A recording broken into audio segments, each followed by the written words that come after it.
Le sirene dei vigili del fuoco svegliano la città alle 2:30 della notte. L'allarme a Castelfranco è in piazza Giorgione. Le fiamme si levano dal tetto dell'Albergo Roma, storica struttura della città gestita dalla famiglia Antonello. Un incendio che ha con un'estrema velocità di propagazione e con difficoltà di essere individuato.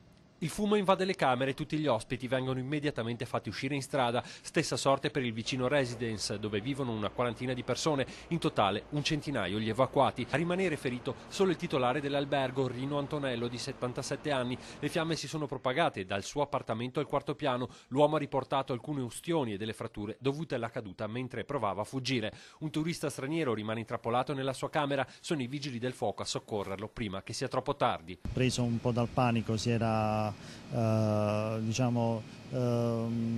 asserragliato nel poggiolo della sua camera e quindi è stato condotto poi all'esterno dal personale dei vigili del fuoco. Gli ospiti dell'albergo, tra cui diversi stranieri, vengono dirottati in altre 4 strutture della zona. Lo spavento è stato notevole, una notte di vera paura.